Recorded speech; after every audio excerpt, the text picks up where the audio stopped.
So ladies and gentlemen, give it up for the next speaker of today, Mr. Jeff Davis.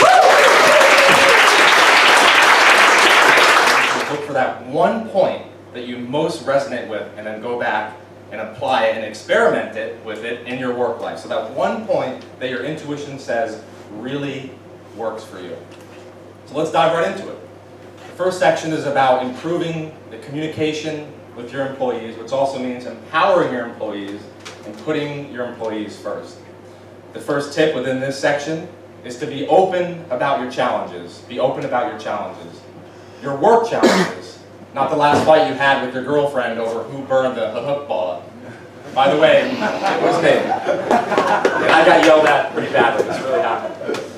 It's important to be transparent as a leader and share with your employees some of the struggles you're going through. Now, I'm not saying that a leader should get up and share every last personal detail of their life, but when you're transparent, it does cause your employees to trust you. Let me give you an example here that demonstrates exactly what I'm talking about. In the past, I worked for a Fortune 500 company. It was publicly traded at the highest level. This was in Maryland, a little bit north of Washington, D.C., on the east coast of the United States. And they went through a huge round of layoffs that affected the entire company, including my department. This is pretty common for big companies. And one of the highest level executives at this Fortune 500 company came to my department to supposedly speak about why the layoffs occurred. So literally the topic in the email as we were preparing for this huge high-level executive to come to our department was, why did the layoffs occur? Question mark. He comes to our office, 45, 50 of us in the department. We're in the conference room. We're all anxiously awaiting, why did the layoffs occur?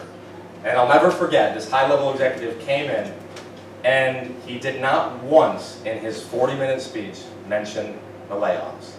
Literally, he did not even briefly touch on it for 30 seconds. All he talked about was the different things going on at the company and how things were going really well. And we're all looking at each other confused, very confused, wait a second, you're supposed to come and tell us why the layoffs occurred.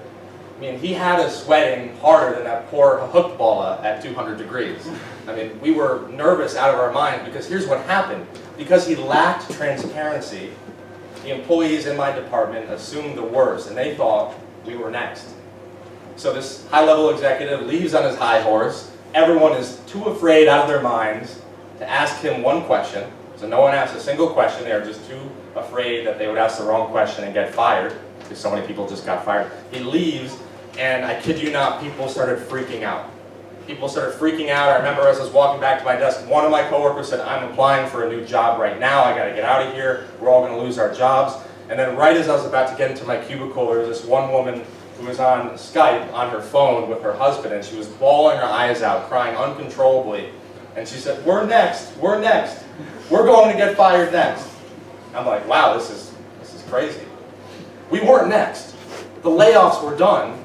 No one else at our company got fired. But because this high-level executive lacked authenticity and transparency, he missed a chance to lead from his heart and connect with our department.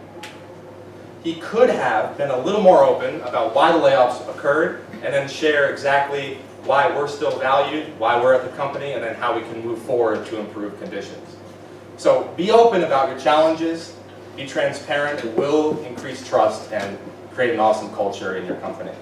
To empower your employees. This is a huge failure in corporate America. They refuse to empower their employees, and that's what lit a fire in me. I was like, wow, there's no empowerment in many of these companies in America. I'd like to start sharing this and helping companies empower their employees. So we're keeping this practical. Let me give you a 5-step process to empower your employees.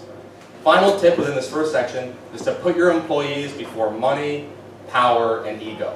Really quick example to share with you the dynamic power of putting your employees before money, power, and ego.